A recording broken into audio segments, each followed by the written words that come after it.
We're not as cute as the Easter Bunny, but we still bring you some nice surprises coming up right here, right now. Greetings Rummies and welcome to Rum, the channel sharing the joy of sim racing, and to our regular news roundup, our weekly sim racing news. Welcome to the channel, thanks for stopping by. My name is Serta and I will be your host for this video. If you have any news for us, send us a mail to news@rumrum.net. It seems that, at least for the moment, companies and therefore our news have moved from big content drops to small, regular content. So be sure to check our very short news segment, as there are some nuggets to be found even there.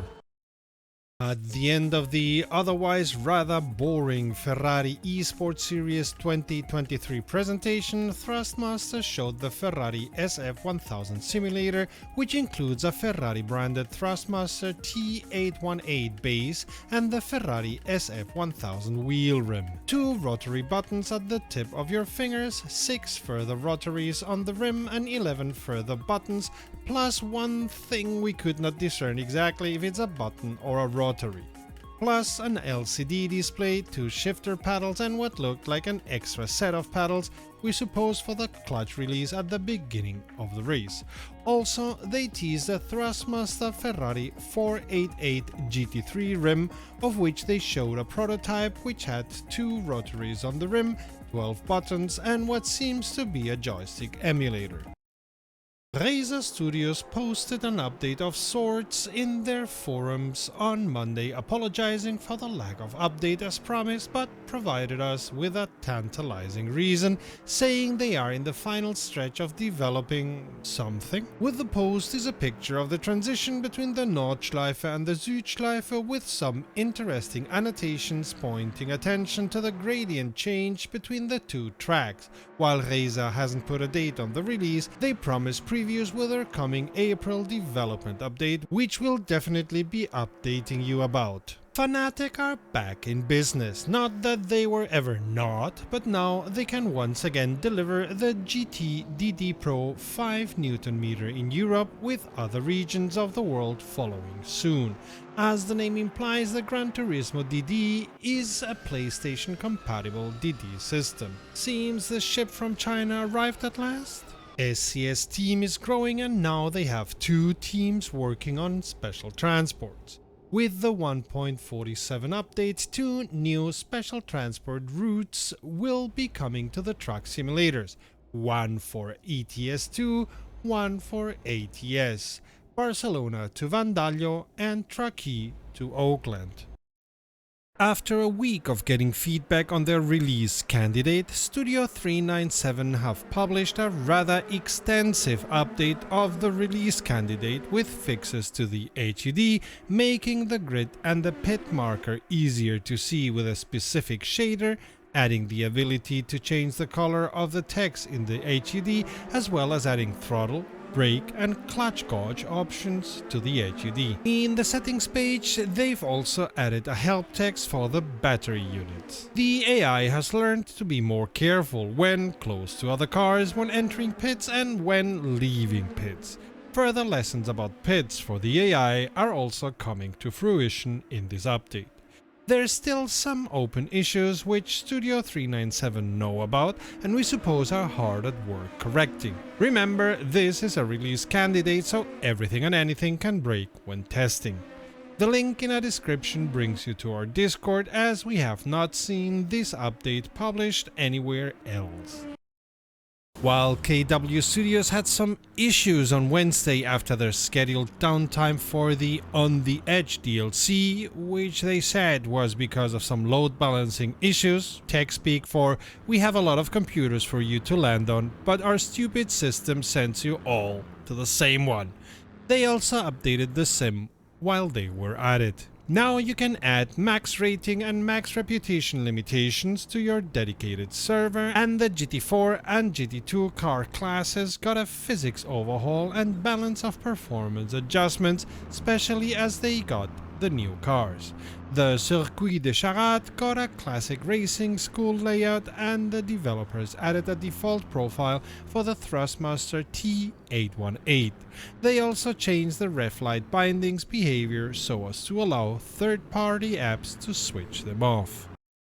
Ferrari has announced their 2023 Ferrari eSports series starting this month using Assetto Corsa and Assetto Corsa Competizione, and opening up the series to the Asia-Pacific region for the first time, which of course includes Australia and New Zealand. This will make the number of competitors surely jump up from the 15,000 for last year. During the next 6 months, sim racers for almost all over the world will battle for the win, which will be decided in a grand final on October 12th. During the year, drivers will be doing hot laps in Spa, Suzuka, Monza and Silverstone on Assetto Corsa Competizione, and in Laguna Seca, Circuit of the Americas, Nürburgring and Imola in Assetto Corsa. The season will start with the qualifiers end of July, end of August and beginning of September, then move to regional qualifiers end of September and end up with the grand final on October 12th, a Thursday. Don't ask me why it's not on the weekend. No comments were made as to which anti-cheat methods have been set in place. We discussed cheating in sim racing extensively in our podcast, by the way. See the link up there. Last week they were looking for C++ developers. This week they are looking for a head of research and development. We'd say SimuCube are clearly on an expansion course. For such a position, you not only need good people and management skills, you should also know a bit or two about electronic engineering and research and development. Say, I may apply myself for that position. Nah, I'd never leave you rummies alone.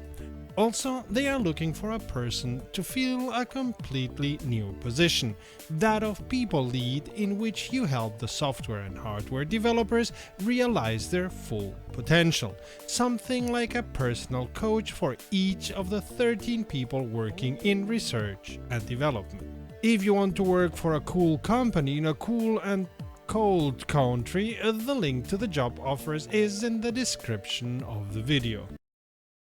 Bell's company, which is working on some kind of a simcade racing game or whatever, has already secured itself a deal with publishing company Plaion, former Koch Media.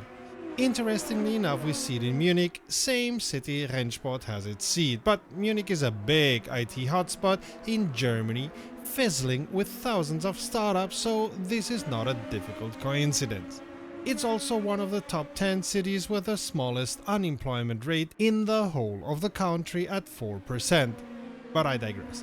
And while Bell has not given us any more details than that, securing a distributor for your games, especially a distributor who has already gained experience with Hot Wheels Unleashed or MotoGP 22, is not a bad idea. And with a faint connection that the parent company Embracer Group also has ties with THQ Nordic of Wreckfest fame, Saber Interactive of SnowRunners fame and Dakar Desert Rally infamy. Oh yeah, and Plaion also has experience in releasing on consoles.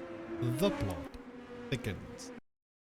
And another monthly drop from Alex Mail on his career mod for Assetto Corsa. Version 098B was released this week with further corrections to the Clio Cup. Also, Alex will try to avoid hangups during the regenerating of the car list, as the mod will stop that task when the folder path is not right or when it encounters faulty mods, letting you know why it stopped.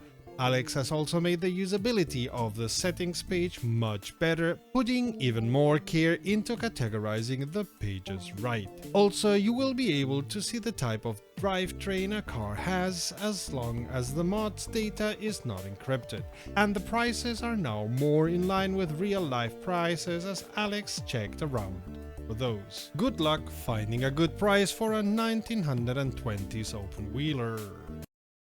Patrons allow us to ignore any YouTube bullshit and allow us to invest in high-quality sim racing journalism like Sim Racing Expo or buying hard and software without strings attached. Amongst other perks, becoming a patron will fix your name for posterity like this, but you'll also get to know what we plan and what we're doing, and will be able to take part in our decisions. So a big thank you to our patrons. If you're feeling friendly, please consider subscribing. Beam.NG has been hard at work on their simulation and have brought us to version 0.28, in which the update list is exhaustive.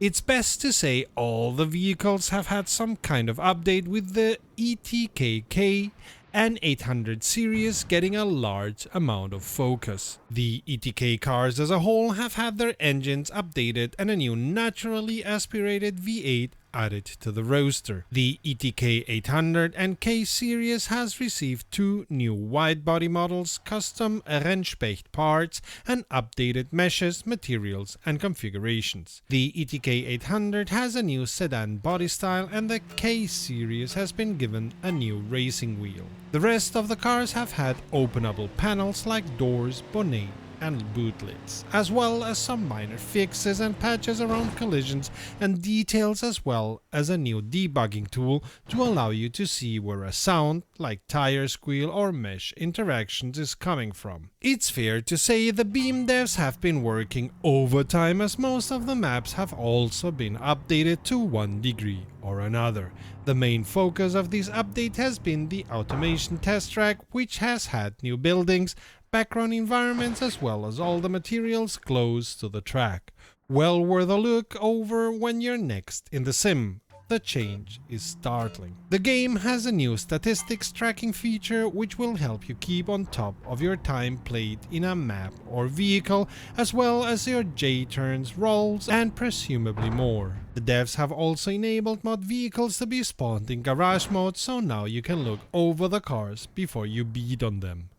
In the UI, the performance graph has been tweaked to be more readable, both in the graph and on tooltips, as well as the audio not longer being duplicated in the graph.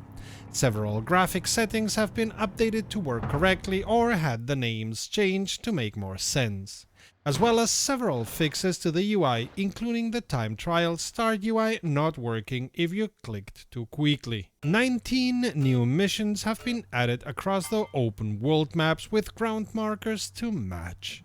When making new evade missions, there is a new ability to place the chasing car's initial spawn point, meaning even though the rest of the chase will be as difficult as you decide, the start will at least be predictable. And while on the coding side, mission attempts can now be set to be automatically recorded, although it's noteworthy that recording from in-game does have a heavy impact on performance.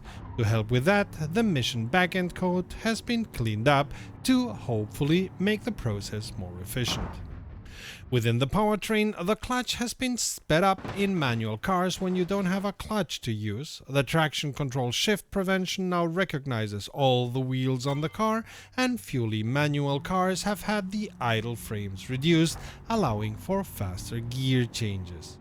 There is a new ability to create multi-latch systems for bonnets, such as the corner clips you see on race cars now being functional, and there have been 5 bugs fixed on older EV models which meant they weren't working correctly. For those using the Logitech G923 or DD, True Force has been added to Beam.NG with a slider in-game to dictate how strong those forces are. The Fanatic, Moza, Simplicity, and PXN wheel configurations have also been updated or refined to make the most of their respective strengths. And if you don't like them, force feedback settings are now displayed in the Bindings tab under Controls to fine-tune them. Small things that will be appreciated by some. There is a new camera setting that allows the camera to rotate to where the car is going versus being locked to the front of the car, so when rallying or drifting, you can always know how much you are sliding. The audio has had an overhaul, as well as having the ability in the world editor to preview the audio tracks that will play while in the map.